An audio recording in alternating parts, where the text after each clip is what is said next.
Hey, everybody, we're going to pick up our conversation we started last week. So if you haven't listened to last week's episode, go back and listen to that episode, and then you can listen to this episode. This is part 2 of a 2-part series. I hope you enjoy.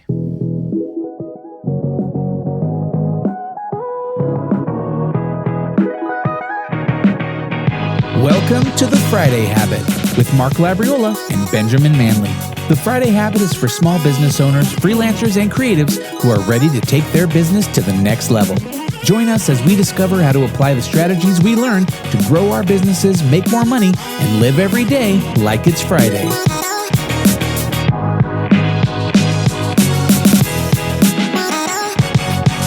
So one situation that I was wondering about, see if you've had any experience or advice for this type of situation, but so I recently put someone in charge at my company as director to run day-to-day operations, and I am, trying to be proactive to set them up for success as much as I can, as well as look out for pitfalls in a situation like that.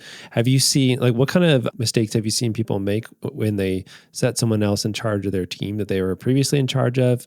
What kind of things do you typically see in situations like that to look out for, or things that I could do to make that go more smoothly? Well, the first thing you have to do is you have to give them your expectation. What outcomes do you want? Not how to run it, but what outcomes, what performance metrics, what are you looking for? And then you've got to kind of take a step back. And I know sometimes it's hard when you've had your hands on the throttle and you've been able to go ahead and use that steering wheel. It's kind of hard to take your hands off that and let somebody else, but they have to go ahead and be able to make a right turn or a left turn and make some adjustments. And as long as they're within your performance parameters, encourage them. If they need help, encourage them to come ask. But what you can't do is you can't micromanage them. And, that's what a lot of managers, even in corporate America, as they move up, they want to go ahead and have their old job as well as their new job. Mm-hmm. And that never works out for either. Right. Yeah. The good thing is I'd say I'm on the opposite end of the spectrum of that. And I wonder if I should be more involved sometimes just to be, I make myself available, but basically what we do is like a weekly check-in the same time each week. We usually have a 3-hour check-in just to see how things are going. I usually let them run that as much as possible. So she'll check in with me and say, all right, here's how things are going. And we'll talk about a couple of things, any questions about, whatever it might be, maybe getting some advice. I'm trying to act kind of like, I guess my approach is being almost like a business coach for my own business, Right. where I have them run it, but I'm there to coach things if things go wrong, or if there's something that comes up that's complex or things like that. And Ben, I think that's a great approach as long as you have those key performance indicators in there. Mm-hmm. So, and I don't know exactly, because I don't know the technicalities of your business. Yeah. But it may be, hey, if you need 4 new clients a week, are they doing the outreach to get to 4 new clients a week? Are they delivering projects on time? Are they hitting the milestones along those projects? I mean, those are the key things. And then after that, you're right. You can be very, very open and have a conversation, but you still need to have that conversation about those performance metrics. And if boom, boom, boom, they all check good. Hey, you might get an hour and a half back. They might get an hour and a half back. They might not need the 3 hours, or you might need the 3 hours and want to go through just so you understand what else is going on. Yeah, that makes sense. Yeah, and for us, I'd say we don't call them the key performance metrics, but I'd say it's the same type of idea where it's like, all right, we need to get in at least X number of leads this month, and then from those, we need to convert these many to meetings, and then of those, we need to convert that many to projects. So we have like a minimum that we shoot for project-wise, and so yeah, I think that part's covered. The things I think about are like, since we have a smaller team and a smaller business, I think about things like trying to preserve the culture that's there, with me not being there. And, things are going to change when you have a new leader too. So it's like I guess it probably makes sense to expect some type of shifting here and there. Of some people might like it more or less depending on who's in charge and things like that. But I'm just trying to keep an eye on things as much as I can and try to set it up to where, things are as steady as possible, even if I'm not there. Well, and the person that replaced you, one of the things that they should do, I don't know whether you gave it to them or not, but they need to kind of update everything that they do. Create those processes, because at some point in time, they may want to move on. And do you want to have to step back down and say, okay, 3 years have gone by, things have changed a little bit. I know it from a 60,000 foot level, but I don't know it from the 30,000 foot level because I haven't been hands-on. So the more they can kind of document their processes and even then set those aside because they're a learn shortcut. And then a year later, verify and audit those. Are those still good? Yeah. And then we set those aside or we've made some changes. Let's update those. I think that's a great way then to look for the longer term of your business.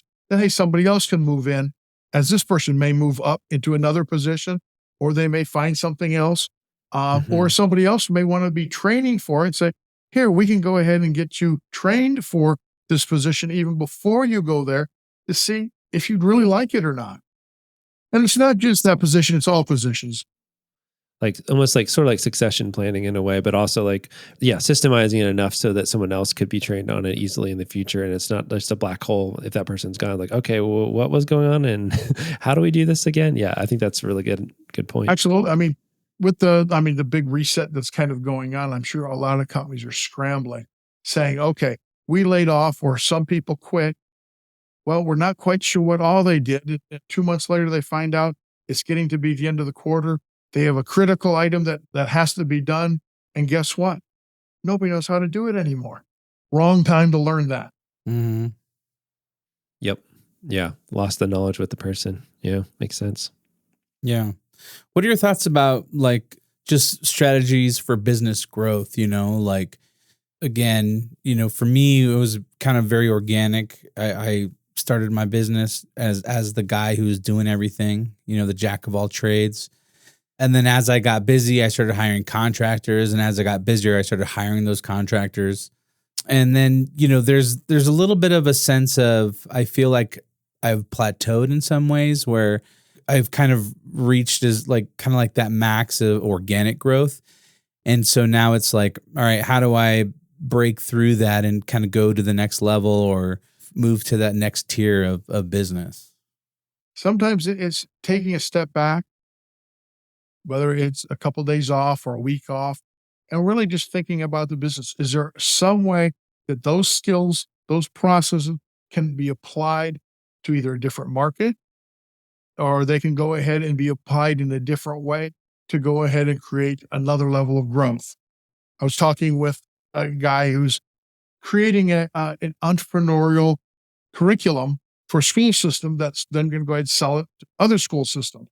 And they're piloting it out with a couple of school systems right now. And next weekend, I think they've got their big showcase where all the kids who planned and built products or services will go ahead and demonstrate them. And judges will say, hey, great job.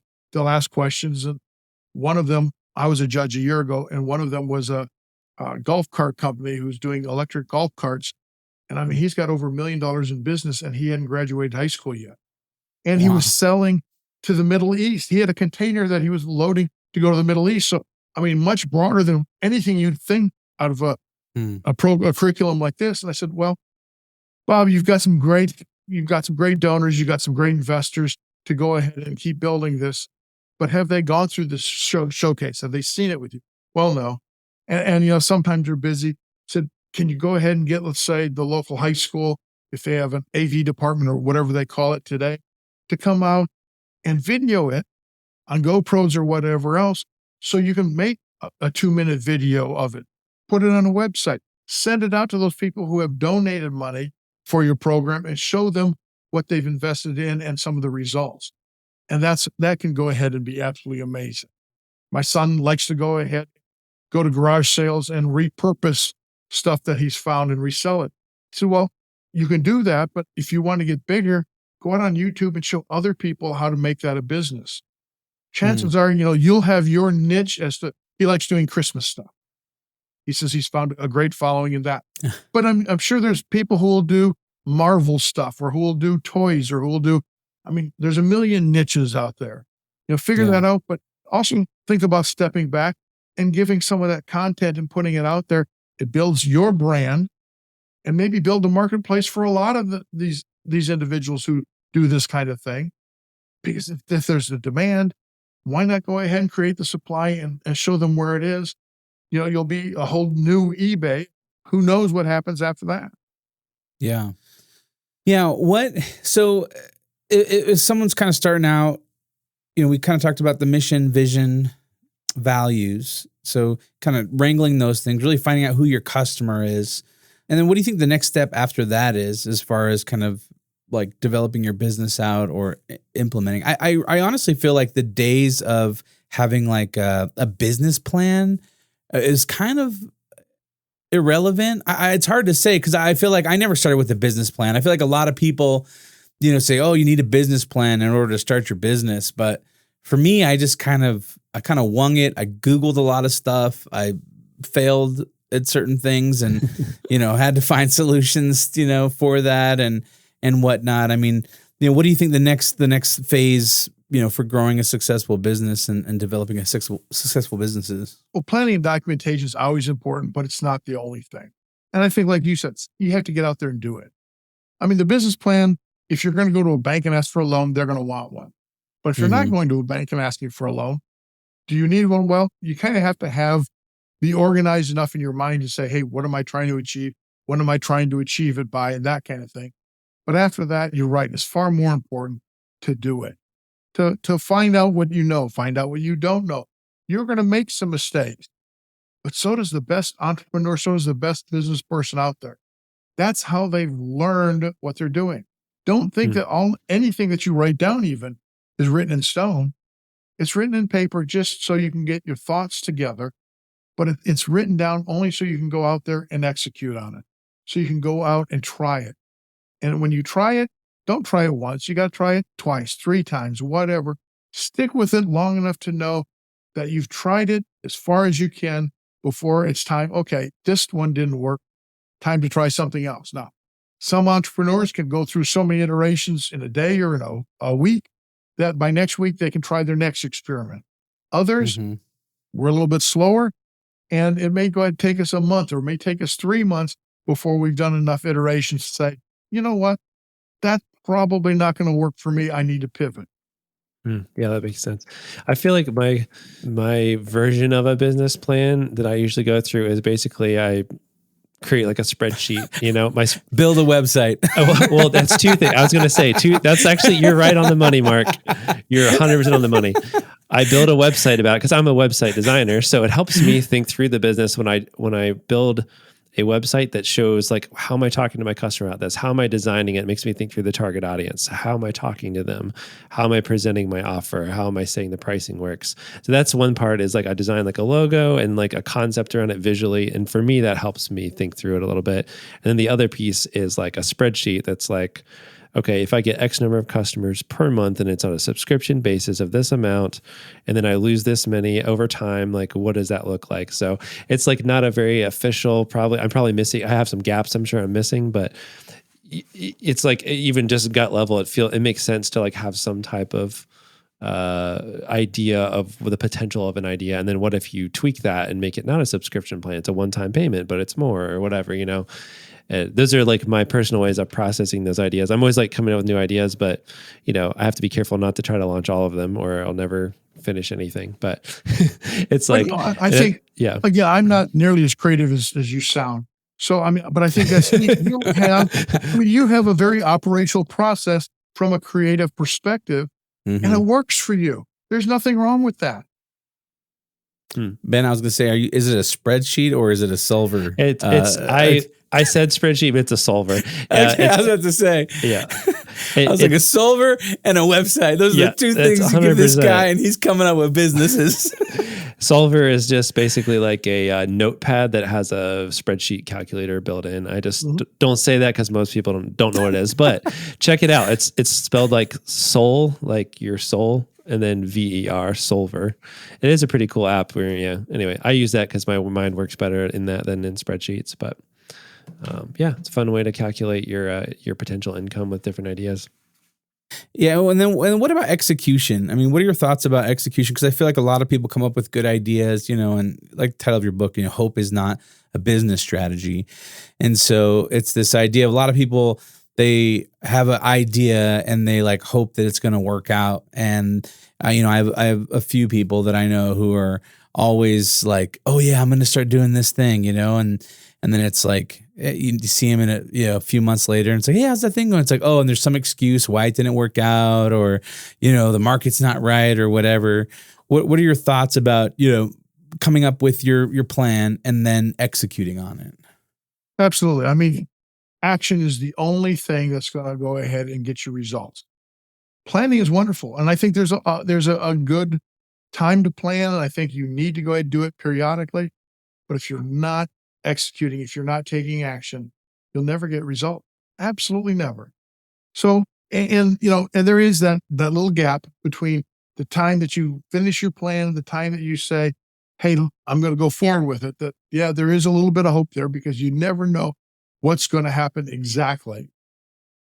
But that's not your strategy going forward, because you've got the plan. But then when it comes out, and that's why I talk about earlier key performance indicators or performance metrics, say, okay, I think that I would expect this to happen in X number of days or X number of weeks. And if it doesn't, then I need to step back and say, well, what do I need to do different? How do I need to change my execution to go ahead and get what I expect to achieve? And I mean, so it's just doing these little iterations and having these little experiments. But no, don't wait till you have a perfect plan. Don't wait till you have a perfect set of business conditions, because it'll never happen. If you get to 60, 70, 80%, you're probably far enough along to go ahead and start the execution, because the rest you'll learn by the mistakes that you're going to make, even if you had a perfect plan, even if you had perfect business conditions, whatever that might be. But go out there and do it. I mean, I hate to necessarily promote Nike, but I mean, that's really what we're saying. Just do it, and you'd be surprised what you're going to learn. You'll make some mistakes, and you'll recover from them, because, you're out there. You want to go ahead and make the money. You want to go ahead and fulfill your purpose. You want to go ahead and take care of the customers. And you'll find ways to go ahead and do that. And those excuses will start to fall by the wayside. Yeah. What are some good businesses right now? Like, from you look on the outside of things, like, what are some things where you look at and you say, hey, this would be a good business idea, because there's some people who are just entrepreneurial, right? And it's not necessarily they have a skill like they're a photographer or a graphic designer or something like that, but they just are good at maybe putting together a plan and then executing on it. And, what are some good low capital businesses where you see that you say, hey, like, this would be a good idea for someone, to potentially get into? We've got people like me who love to be a guest on a podcast, but don't know the first thing about hosting a podcast. Create some classes on how to go ahead and get over that hump. And maybe they're already out there on YouTube, and I just haven't started looking for them. Because again, I think podcasting, there's a huge marketplace right now. It's a great way to go ahead and connect, build relationships. Mm-hmm. I mean, that might be one. My son and his reselling stuff. I mean, it's not something that I was into, so I didn't see how big that marketplace is. And given that money is getting tighter and tighter out there, I think reusing, recycling is going to go ahead and become another big thing. And we've seen that, previously back in 2008, 2009, when the financial markets had their issues. So, I mean, I think there's a lot of things that go in cycles, and I think certain cycles are getting ready to come back around. AI is going to go ahead and disrupt a lot of the things we do. So to know exactly what's going to be good today or tomorrow may change next week or next month, depending on how they decide to go ahead and apply AI to it. And I think those who understand AI and have a different way of applying it to a business, to a startup, to something, I think they're going to go ahead and be the next millionaires very, very quickly. Mm-hmm. Yeah, I definitely agree with that.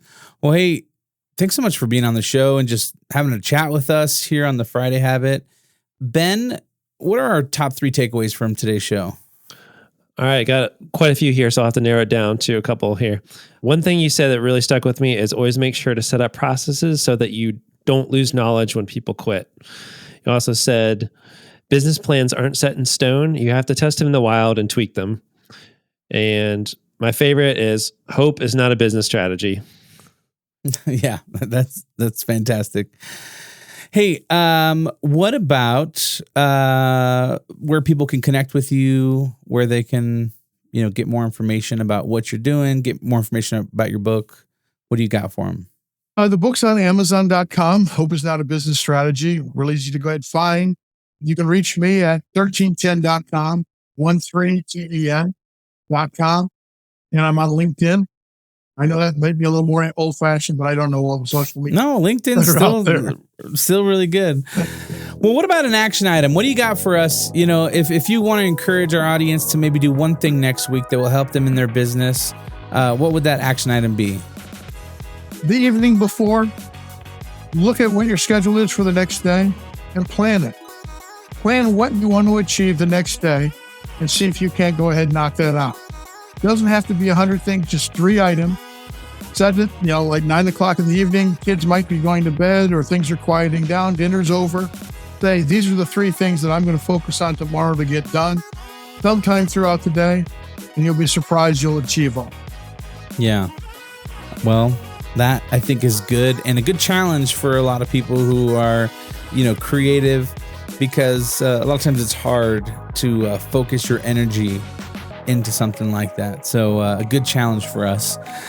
Well, hey, thanks so much for listening to The Friday Habit. If you go to thefridayhabit.com, you'll find show notes for this episode. There you can also find links to our websites and ways to get in touch. And at the bottom of the page, you can download our guide to the Friday Habit system that will show you how to set aside one full day each week dedicated to working on your business instead of in your business. And if you enjoyed this episode, please subscribe and leave us a review in the Apple Podcasts app. And if you have a question or a topic you'd like us to cover, don't forget to record us a quick voice memo, and you can email it to hello@thefridayhabit.com. That's right. Thanks so much. And again, remember, live every day like it's Friday.